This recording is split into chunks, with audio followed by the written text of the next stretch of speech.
दुबईमध्ये ड्रायव्हिंगचा जॉब मिळेल का हा सर्रास विचारला जाणारा प्रश्न आणि खूप साऱ्या कमेंट असतात. तर चला आज थोडक्यात माहिती सांगते. तर नमस्कार मंडळी, मी पूजा आणि सध्या मी जॉबसाठी असते अबुधाबीमध्ये. तर हो, नक्कीच तुम्हाला इकडे जॉब मिळेल, पण त्यासाठी तुमच्याकडे UAE लायसन असणं खूप गरजेचं आहे.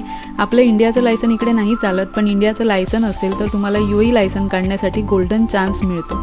आणि जर तुम्ही विचार करत असाल की टुरिस्ट विजावरती येऊन इकडे लायसनसाठी अप्लाय करेन, तर नाही करू शकत, कारण UAE लायसन काढण्यासाठी आपल्याकडे रेसिडेन्शियल विजा आणि इम्रेस ID असणं खूप गरजेचं आहे. त्यामुळे जर तुमच्याकडे बॅकग्राऊंडला खूप चांगला ड्रायव्हिंग स्किलचा एक्सपिरियन्स असेल तर इथे काही एजन्सीज आहेत, जसं की टॅक्सी ड्रायव्हर, डिलेवरी बॉय, ह्या ज्या काही एजन्सीज आहेत ते तुम्हाला अगोदर जॉब देतात, तुमचा रेसिडेन्शियल विजा लावतात, त्यानंतर ते तुमची ड्रायव्हिंग प्रोसेस स्टार्ट करतात.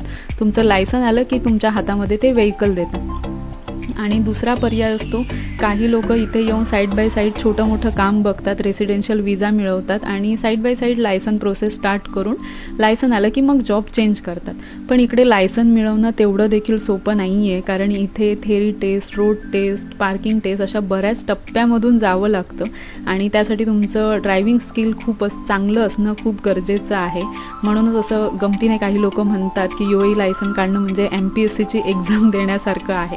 आणि जर इंडियामधून तुम्हाला कोणी म्हणत असेल 50,000 सॅलरी देतो आणि इंडियाचं लायसन तुमचं इकडे डायरेक्ट ट्रान्सफर करतो UAE लायसनमध्ये, तर अशा एखाद्या माणसाला पैसे वगैरे देऊ नका, अजिबात बळी पडू नका. अशी कोणतीच इथं प्रोसेस नाही आहे की डायरेक्ट इंडियाचं लायसन आपलं कन्वर्ट होईल असं.